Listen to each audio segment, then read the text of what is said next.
So we're witnessing the Lionesses do something absolutely incredible right now.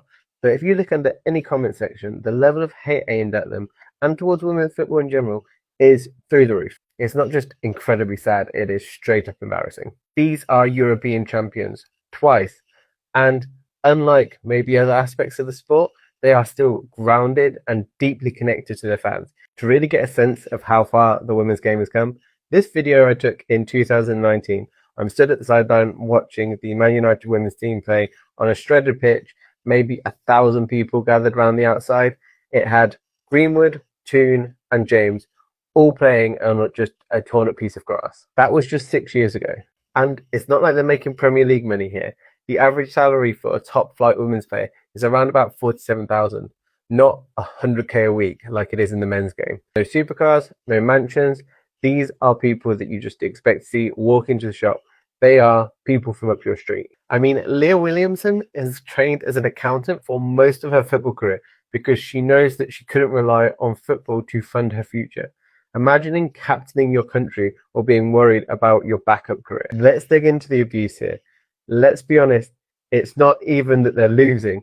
They won the tournament. And what's even more impressive is they barely even led. Across their 3 knockout games, they led for just 2 minutes, and all of those games went to extra time. That's not dominance by any stretch of the imagination. It's just pure grit. It's digging in and doing things the hard way. That's a lot of resilience. Then you've also got people like this LBC caller complaining that I don't know where everyone gets this. The whole country's behind the women's football. I don't watch it. I'm a massive football fan. Those blokes who are football minded are sick and tired of having women's football thrown down our throats. Well, you turn on the telly. There's always women. Listen, I've got nothing against women's football, but give them their own channel. With their own commentators and everything. But they won't because they don't want to watch it. Mate, I'm not being funny, but I don't watch snooker, darts, quiz shows, soaps, reality TV, or pretty much anything on terrestrial TV. Doesn't mean that I don't think they should be on TV. In fact, women's football is pretty much the only thing that I do watch on terrestrial TV. So if you are one of those guys that are piling into the hate comments, I've got to ask you this question. What is it about women's football that triggers you so badly? How exactly is it threatening to you?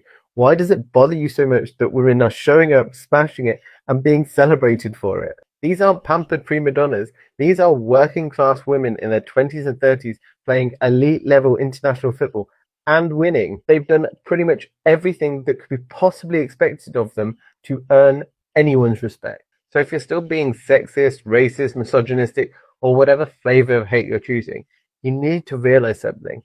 That is a confession. That's your ego feeling threatened.